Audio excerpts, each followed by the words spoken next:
PhD in physics. You might say I'm like Sheldon from The Big Bang Theory. At its core, physics is the effort to understand how the universe works, which is what I did in the solar industry for more than 20 years. I had a great career. I was well respected with great pay and intellectually challenging work that contributed to society. And 5 years ago, I left. I was miserable and exhausted, as I had been for much of those 20 years. Although I had it all, I wasn't fulfilled. I wasn't living my passion. Have you ever felt that way? Exhausted, like you were treading water, drifting aimlessly through life, dissatisfied or unfulfilled? We want everyone to hear what you're saying. Thank you for that. Thank you. Oh, is that better? Now I'm fulfilled. Okay. So even when you can see that your life is good, you may still feel like there's something missing, and it could be in any area of your life. And it's that something missing that I'm talking about. Now, we've all heard many times that living our passions will make us happy. That's not new. In 2017, Americans spent $9.9 billion on self-development. That's $9.9 billion on books, workshops, courses, coaching, webinars, and the like. We all want to improve ourselves in one way or another. For many of us, we're looking for that elusive something missing. So what keeps us from discovering and or living out our passions once we've discovered them? Consider we're stuck in what other people or society think we should do, instead of discovering what really matters to us. In my case, I became a physicist because, when I was 12 years old, my father told me I should. Since I loved and respected my father, I took that path. Once I got to college, I wasn't so sure anymore. So I took some other classes, philosophy, psychology, and I realized that relatively few people have the talent I have for physics. Somewhere along the way, I'd heard I should use my talents, so I stayed with physics. Now I'm in grad school.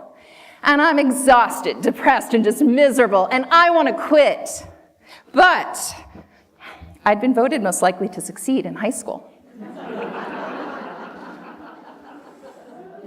I really should stay and get my PhD because quitting isn't succeeding. Do you get the idea? The further along I got in my career, the more shoulds there were. And after 20 years of being miserable and unfulfilled and still being controlled by those shoulds, it was time to reassess.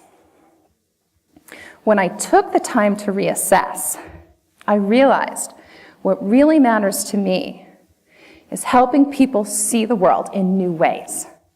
I busted open all those previous shoulds, and now I've created a new career out of what really matters to me, by helping people, businesses, and teams discover and fulfill on their passions and their missions. And I love, love, love what I do. What we often discover in the process is the shoulds that are holding them back. What are the shoulds in your life that may be holding you back? Should you be a physicist, doctor, athlete? Should you be in a relationship by now? Should you be making more money than you currently are? Should you be having babies by now? If you're in a relationship, should it look different than it does? Should success look a particular way? Where you live, what car you drive? Which ones are yours? A few weeks ago, I worked with a couple on discovering their passions and their shoulds. I started out by having them each write down everything that matters to them. Well, Mark started writing and just wrote page after page, Kate was stuck after only 5 or 6 words. I could see the hesitancy on her face and just feel the tension in her body. "Are you judging what matters to you?" I asked. She looked up. "Yes," she said, surprised. "It's too idealistic. It should be more practical." Her shoulds were preventing her from even writing down what matters to her. What if you let go of the judgment, or just write it down anyway? I could see something lift from her, and her pen began to fly across the page. By the end of the session, she had clarity of her passion, which is all about exploring and cross-pollinating different cultures. She even began to brainstorm on multiple ways she could make it happen, possibly as a career, possibly as a hobby, and possibly working with her husband Mark on it, crossing over with his passions. This had been what was missing for her. She went from drifting aimlessly for nearly a decade, which had been very stressful for her, to having direction, simply by letting go of the shoulds and coming from what matters. There's a powerful example of letting go of the shoulds in the 2017 film, The Greatest Showman, about the life of P.T. Barnum.